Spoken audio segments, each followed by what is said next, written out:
বিসমিল্লাহির রহমানির রহিম। আসসালামু আলাইকুম। Welcome to my channel Fatema's cooking school. আমি আছি তোমাদের সঙ্গে, তোমরা আছো বন্ধুরা আমার সঙ্গে। আমার এই রান্নাগুলো যদি ভালো লেগে থাকে লাইক, শেয়ার এবং সাবস্ক্রাইব করবে। পাশে থাকা বেল আইকনটি বাজিয়ে যাবে যেন সবার আগে আমার রান্নাটি আপনার কাছে পৌঁছে যায়। কেমন আছো বন্ধুরা? আলহামদুলিল্লাহ, আমি তো ভালো আছি। আমরা সবাই মিলে আমাদের পাশের জনকে ভালো রাখবো, 5 ওয়াক্ত নামাজ পড়ব, সেই সাথে মা বাবাকে শ্রদ্ধা করব এবং সৎ থাকব। আর বন্ধুরা, তোমরা কে কে সাওমের রোজা রেখেছো আমাকে কমেন্ট করে জানাবে। আমার আজ শেষ হয়ে গেছে, কিন্তু আজই আমি খুব অসুস্থ হয়ে পড়ি হঠাৎ করে, তবুও রোজাটা ভাঙিনি, অবশেষে রেখে ফেলতে পেরেছি। আমার সাওমের রোজা শেষ হয়ে গেছে। তোমাদের কার কার বাকি আছে, কে কয়টা রেখেছো আমাকে কমেন্ট করে জানাবে, আমার কাছে ভালো লাগবে। আজ আমি বানাবো রেস্টুরেন্ট স্টাইলে পিৎজা। আমি একটা কথা সবসময় বলি, রেস্টুরেন্টের খাবার সবসময় মজার হয়, আমারটা ওদের মতো হবে না, ওদেরটার মতো বানালেও। এটা আমি কেন জানি আমার মনে হয়, কিন্তু খারাপ হয় না স্বাদে, এটা আমার ভিতর থেকে চলে আসে, কেন জানি না। আজ চলুন তাহলে খুবই মজাদার এবং সুস্বাদু লোভনীয় একটি পিৎজা বানিয়ে ফেলি। চলুন তাহলে ফাতেমাস কুকিং স্কুলে চলে আসি। এই তো আমরা পিৎজা বানানোর প্রস্তুতি নিচ্ছি। এখানে দুধ দিয়ে নিয়েছি। বন্ধুরা বুঝে নিও, কথা বলেছি তাই অনেকখানি বলতেও পারিনি। এবং চিনি নিয়েছি, ইস্ট নিয়েছি আমার প্রয়োজন মতো। আমি যতখানি ময়দা নিয়েছি ততটুকু, আপনারা যতটুকু ময়দা নেবেন, 1 কাপ ময়দা, হাফ চামচ কিংবা হাফ চামচের চেয়ে একটু বেশি ইস্ট নিতে পারেন। আমি ইস্টটা গরম দুধ দিয়ে ভিজিয়ে রেখেছি। এখন আমি পিৎজা খেতে গেলে কী লাগে সবার আগে বলুন তো দেখি? Pizza sauce. এখন তাহলে চলুন পিৎজা সসটি বানিয়ে ফেলি। অবশ্য আমার চ্যানেলে দেয়া আছে পিৎজা সস, তবুও আজ আমি একবারে পিৎজাটা দেখিয়ে দিলাম, সসও দেখিয়ে দিলাম। পিৎজা সস ছাড়া আমার কাছে মনে হয় পিৎজা অসম্পূর্ণ রয়ে যায়। হ্যাঁ, আবার টমেটো সস দিয়েও করা যায়, তবে আমার কাছে মনে হয় এটা পিৎজা সসটি রসুন আর পেঁয়াজ তেল দিয়ে পিৎজা সসটি তৈরি করার কারণে পিৎজাটা আরও একটু অন্যরকম মজাদার হয়। চাইলে টমেটো সস দিয়ে করে নিতে পারেন, সমস্যা নেই। আমারটা আমি শেয়ার করলাম, আমি যেভাবে ঠিক পিৎজাটা তৈরি করি সেভাবেই শেয়ার করব আজ। এখানে আমি একটু লবণ দিয়ে নিলাম, আমি টমেটো দিয়ে নিয়েছি। এখন চিলি ফ্লেক্স দিয়ে নিচ্ছি। বলে দিচ্ছি, প্রথমে তেল, পেঁয়াজ, রসুন দিয়ে নিয়েছিলাম, তারপর টমেটো দিয়ে নিয়েছি, লবণ দিয়ে নিয়েছি পরিমাণ মতো। এখন আমি অরিগ্যানো, কাসুরি মেথি দিয়ে নেব এবং ব্যাজিল। আমি এখানে সব কিছুই দিয়ে নিলাম, তবে কাসুরি মেথি, ব্যাজিল এবং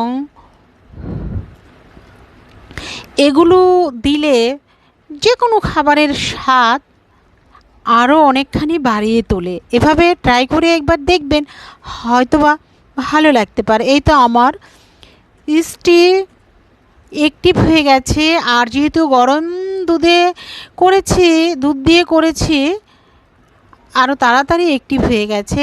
এখন আমি এখানে 1 কাপ ময়দা দিয়ে নিলাম, আবারও 1 কাপ ময়দা দিয়ে নিলাম।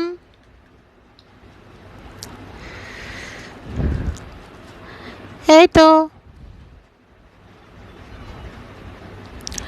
এখন আমি খুবই ভালোভাবে এটা মিশিয়ে নেব ময়দার সাথে, এবং 1 টেবিল স্পুনের মতো চিনি দিয়ে নিলাম, একটু লবণ দিয়ে নিলাম, বেশি দেইনি কারণ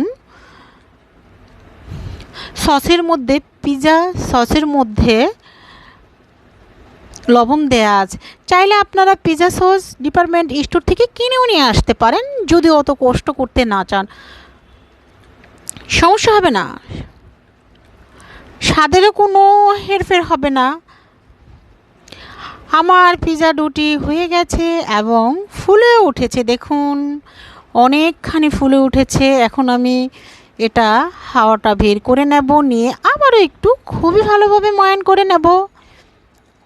পিৎজা ডো কেন, যে কোনো কিছু বানানোর ডোই তৈরি করলে সেই ডোটি খুবই ভালোভাবে তৈরি করে নিতে হয়। এই তো আমি টেনে টেনে ভালোভাবে ময়ান করে নিচ্ছি। এটা আপনারা চাইলে চুলায় করতে পারেন, ওভেনেও করতে পারেন। আসলে আগে ছোটোবেলায় শুনতাম ওভেন ছাড়া পিৎজা কেক এগুলো হবে না, আসলে এটা ভুল ধারণা।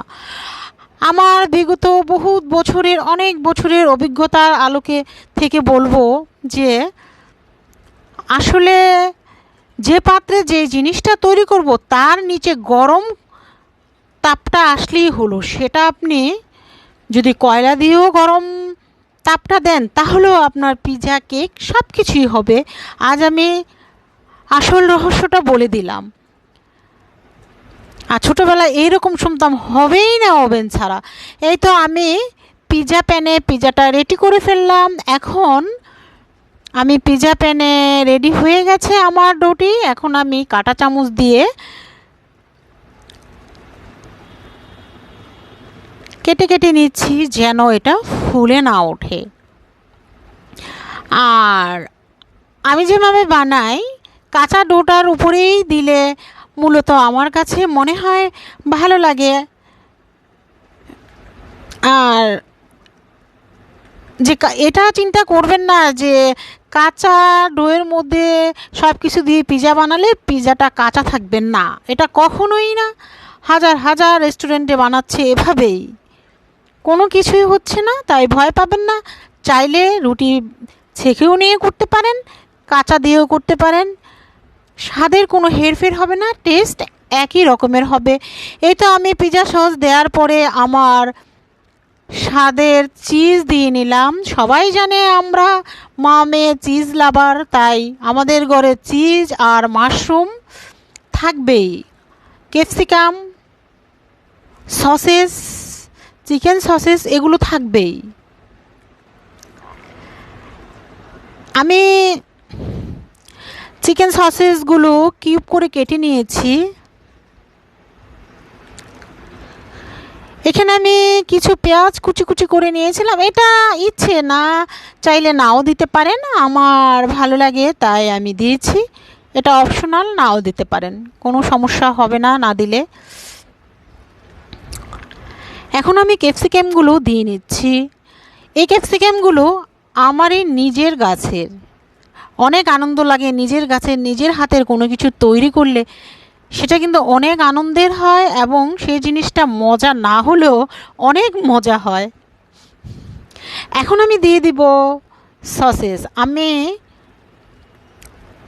সবুজ ও লাল ক্যাপসিকাম দিয়ে নিয়েছি। আমি সসেসগুলো কেটে নিয়েছি, অত বড় তো দেয়া যাবে না, তাই কেটে কেটে দিয়ে নিয়েছি। আমি সসেসগুলো দিয়ে নিচ্ছি।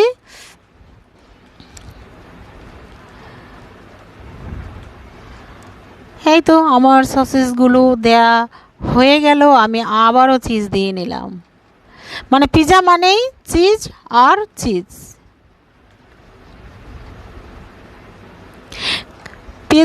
পিৎজার কামড়ে কামড়ে থাকতে হবে চিজ, তাহলেই হবে সেই পিৎজা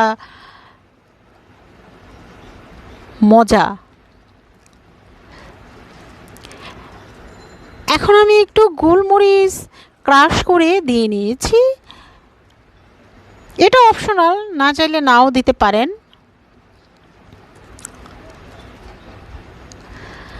এই তো এখন দিয়ে নিচ্ছি একটু চিলি ফ্লেক্স। চিলি ফ্লেক্সটাও আমার নিজস্ব করা। এই তো ছড়িয়ে সব দিক দিয়ে দিচ্ছি যেন সব দিকেই চিলি ফ্লেক্সটি পড়ে।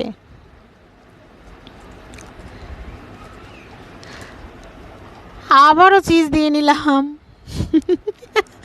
আবারও চিজ দিয়ে নিলাম। আমি তো বললামই আমার পিৎজা হবে চিজ আর চিজ, কামড়ে কামড়ে থাকবে চিজ। এই তো আমি ওভেনেই করেছি, পিৎজা প্যানে। আমার পিৎজাটি কিন্তু আমি ওভেন থেকে নামিয়ে নিয়ে এসেছি। দেখুন আমার পিৎজাটি কত সুন্দর হয়েছে। যেমন দেখতে সুন্দর হয়েছে তেমন খেতেও মজাদার হয়েছে। একবার ট্রাই করে দেখবেন, ভালো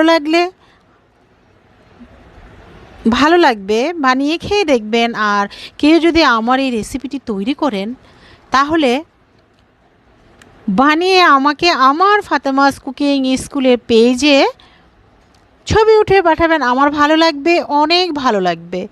এই তো আমি পিৎজা প্যান থেকে আমার পিৎজাটি নামিয়ে নিলাম। নিয়ে এখন আমি পিৎজাটি নামিয়ে নিলাম। এখন আমি পিৎজা বোর্ডে বা পিৎজা ডিশে নামিয়ে নিয়েছি। এখন আমি পিৎজা কাটার দিয়ে পিৎজাটি কেটে দেখাচ্ছি কতটুকু ইয়াম্মি এবং মজাদার হয়েছে। এই তো দেখুন দেখুন কি সুন্দর চিজে চিজে ভরা আমার এই পিৎজা। এই তো এখন কেটে দেখিয়ে দিলাম। আমরা সবাই সবার জন্য দোয়া করব এবং আমিও সবার জন্য দোয়া করব। সবাই আমার পরিবারের জন্য দোয়া করবেন। আমি